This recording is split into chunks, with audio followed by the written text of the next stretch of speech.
It's hard not to notice that experience is kind of violent, and in this regard, Doom was a child of its time.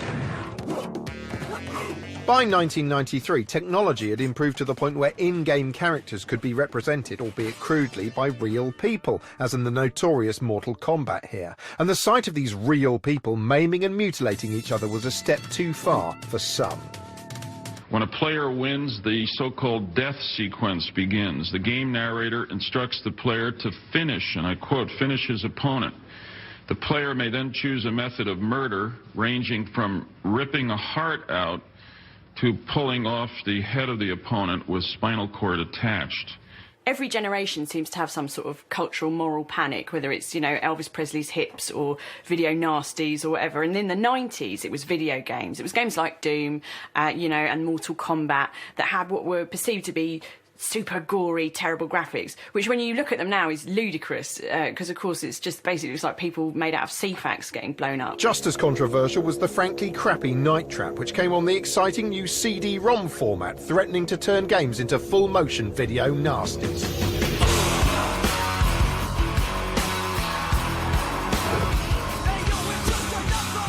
Five teenage girls have disappeared after spending the night at the old Lakeshore Winery house of Mr. and Mrs. Victor Martin. It's like a television programme in a lot of ways. And the purpose is you're part of a crack team that's protecting some girls on a slumber party. So the gameplay is basically clicking on CCTV cameras and setting traps for these kind of vampire things that are coming in. And because it's video and not graphics, and especially at the time, I think, it was lifelike. Because it wasn't the clunky graphics of the 80s. This was film you were watching. And it is quite disturbing to watch it, actually, because it does feel very voyeuristic. I understand why it was controversial, because even today, if you made a game today where the concept was spying on, you know, college girls in their lingerie via various security cameras and kind of stalking them around this house, that would be very controversial now. Back then, I can understand why people had the reaction that they did. It has been quite a leap from Pac-Man to Night Trap. Night Trap, which, just to be clear, was a deeply shit game, was such a hot potato it featured heavily in a US Senate hearing on video game violence, which led to Toys R Us taking it off the shelves. Mortal Kombat and Night Trap are not the kind of gifts that responsible parents give. Night Trap, which adds a new dimension of violence specifically targeted against women, is especially repugnant. Significantly, it led to the creation of the US video game rating system, a voluntary code designed to alert parents to content that might be unsuitable for their disgusting children. This had a twofold effect. On the one hand, the games industry was aware it was being watched, but on the other hand, the introduction of ratings meant games could now be conceived and marketed explicitly as not for children. Suddenly, developers had a green light to pursue nasty games for nasty adults, leading to further controversy with the death-packed pedestrian splattering Carmageddon being briefly banned in the UK in 1997, and the MP-alarming Grand Theft Auto making its debut that same year. Lots of people at that time, moral campaigners, were trying to link video game violence with real-life violence, and we saw this later on with the Columbine tragedy, which lots of people tried to suggest that the two kids that were involved in this were heavy games players. Every time there is any sort of violent act in the news, it's always reported like, and the shooter was a big fan of, you know, Grand Theft Auto or Call of Duty. And it's like, well, that's because he's an 18 to 35-year-old man. That's probably why he's a fan of that game, not because he's a psychopath.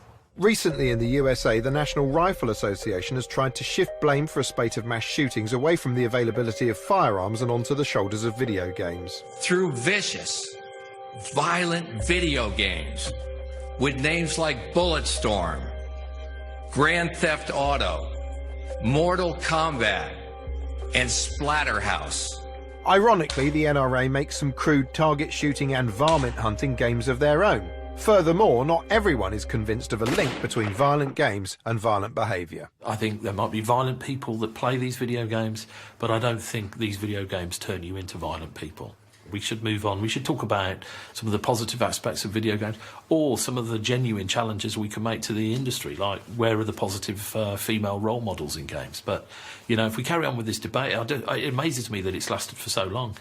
Dedicated gamers tend to reflexively scoff at any suggestion games might be too violent, but it's clear that even the most hardcore splatter movies don't dwell on biological destruction to quite the same gleeful degree as many games do.